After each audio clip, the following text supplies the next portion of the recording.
Hey guys, NerdyGamerNerd here, and today I'm here with a peculiar video because if you can read the title, it should be really, really self-explanatory. Like a Salamence moveset, especially for Gen 6, should be explanatory because you've already done Gen 5 Salamence. There's not much difference.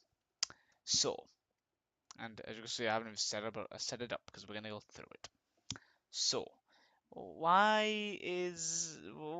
the point of this? Well, I'll show you. We are going to set up a Salamence. A very typical Salamence, actually. Well, a little bit atypical, but only a little bit. And what we're going to do is, I'm going to go through a concept of how to play him rather than, rather than much, sorry, God, rather than go over, oh, this is a really good moveset, use this, use it.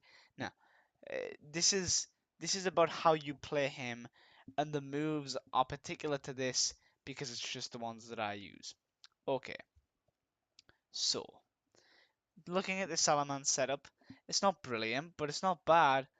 So why is it so special? Well, here's the thing. I've never, in all of Gen 5, and I just played a game recently with him on my team. I've never really failed with this. If I've lost a game, it's because I didn't use this strategy. Not to say that it isn't foolproof, but it is very, very strong. And this is because on top of being a peculiar way to play him, even though it makes sense, it's also very much forgotten about. And it on top of that just being strong, Salamence is a very strong Pokemon in his own regard. So we max speed investment, and we run a Scarf with Moxie. And of course, we max attack because it's Salamence. We are physical in this case. You can run him special.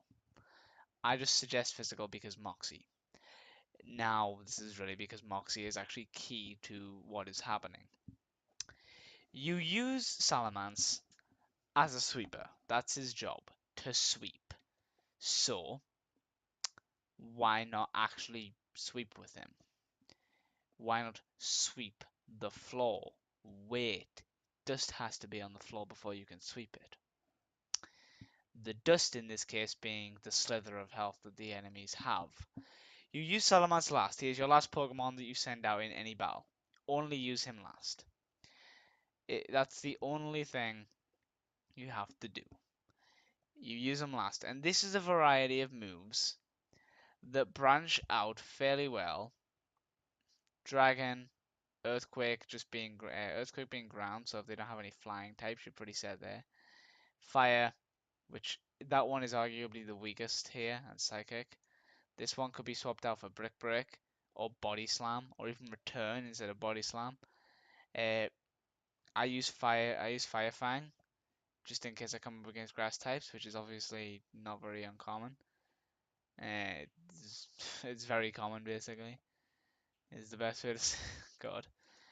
Uh, So anyway, to get it, basically to get him in the forefront of what this Salamence is you weaken your enemy team. You don't have to kill them. He works very well on raw teams. He works very well on teams that run red card on their beefy Pokemon like I do.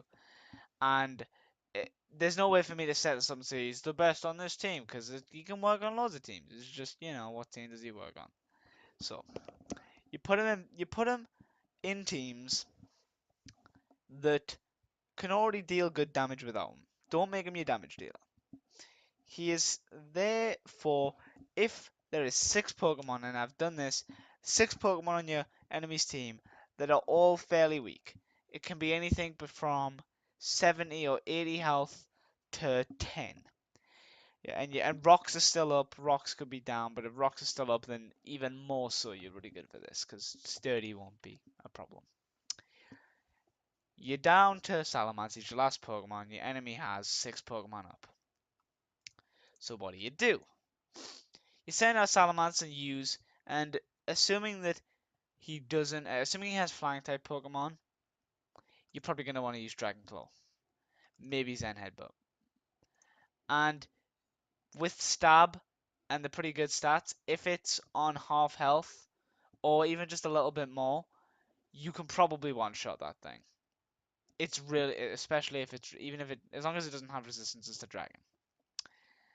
And from then, you get Moxie. Now, your Moxie is going to boost your attack, obviously, which is already really high. You're now invested in Dragon Claw. Next Pokemon comes out, could have full health. You're going to use Stab, plus really high attack stats, and you're definitely going to go first, because, unless priority, I guess, but because you've already got super good speed and you've maxed with Scarf investment, and then you have to add this. I think about Stab, Moxie, and Speed. I've already done this. So then you have a really, really good shot at one-shotting it, and if it doesn't have full health, even more so. The more Pokemon you rack up, the more he gets stronger, to the point where he doesn't. He just becomes too strong. Killing two Pokemon makes him almost unbeatable in OU. A Pokemon has to be quicker than him to beat him.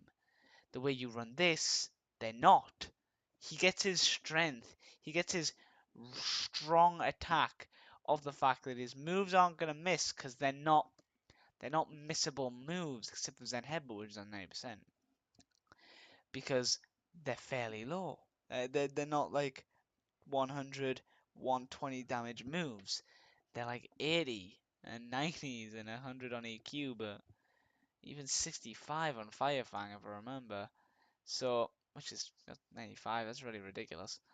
Uh, so basically, you're usually gonna hit your move, and because of this, you're gonna wreck the enemy, because once you kill one, like I say, once you kill one of them, that the ball has started. You've got the momentum you need of one kill. You don't need to build your own momentum like you do with other Pokemon or other sweepers where you start them up and sweep. It doesn't happen. So, yeah, that's how that works. It's just, it's just a really, really strong way to play Salamence, not a really, really strong moveset. That's what that is. So anyway, just wanted to share that.